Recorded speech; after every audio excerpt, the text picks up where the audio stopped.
Capital হিলের দাঙ্গা সম্পর্কিত ফৌজদারি মামলাগুলোর সাথে জড়িত 3 প্রসিকিউটরকে বরখাস্ত করেছে জাস্টিস ডিপার্টমেন্ট, জানিয়েছে বার্তা সংস্থা এপি। বরখাস্ত হওয়া আইনজীবীদের মধ্যে রয়েছেন 2 জন তত্ত্বাবধায়ক প্রসিকিউটর এবং একজন লাইন অ্যাটর্নি। এক প্রসিকিউটরের বরখাস্তের চিঠিতে অ্যাটর্নি জেনারেল প্যাম বন্ডের স্বাক্ষর রয়েছে, তবে আনুষ্ঠানিকভাবে এই আইনজীবীদের পরিচয় প্রকাশ করেনি ডিওজে। হোয়াইট হাউসে ফিরেই প্রথমে ক্যাপিটল হিলের দাঙ্গার সাথে জড়িত 1500 বেশি দণ্ডপ্রাপ্ত আসামিকে ক্ষমা ও সাজা কমানোর ঘোষণা দিয়েছিলেন প্রেসিডেন্ট ডোনাল্ড ট্রাম্প। এরপর মামলাগুলোর সাথে সম্পৃক্ত প্রায় 2 ডজন প্রসিকিউটরকে বরখাস্ত করেন তৎকালীন ভারপ্রাপ্ত deputy attorney general Emil Bove. পরের মাসেই আরও কয়েকজন প্রসিকিউটরের পদানুমতি ঘটান অন্তর্বর্তী অ্যাটর্নি এড মার্টিন।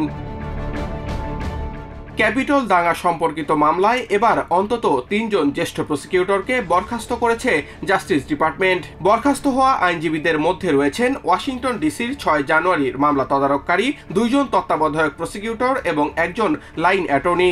এপির বরাতে জানা যায়, বরখাস্ত হওয়া এক প্রসিকিউটরের বরখাস্তপত্রে অ্যাটর্নি জেনারেল প্যাম বন্ডির স্বাক্ষর রয়েছে। বরখাস্তের কারণ হিসেবে নির্দিষ্ট কোনো অভিযোগের উল্লেখ না করে কেবল সংবিধানের আর্টিকেল 2 ও দেশের আইনভঙ্গের কথা বলা হয়েছে। যদিও তাদের পরিচয় আনুষ্ঠানিকভাবে প্রকাশ করেনি জাস্টিস ডিপার্টমেন্ট, তবে এই বরখাস্তের ঘটনা ব্যাপক চাঞ্চল্যের সৃষ্টি করেছে।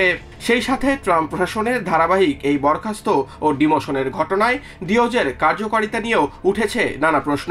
ক্যাপিটল হিলের মামলার সাথে জড়িত আরেক প্রসিকিউটর গ্রেগ রমেন বলছেন, এই বরখাস্তগুলো ডিপার্টমেন্টের স্বাধীনতার উপর সরাসরি আঘাত, পাশাপাশি এর ফলে সরকারি আইনজীবীদের চাকরির সুরক্ষাও পড়েছে হুমকির মুখে। Samiul Bari Shihab, TVN 24 news desk.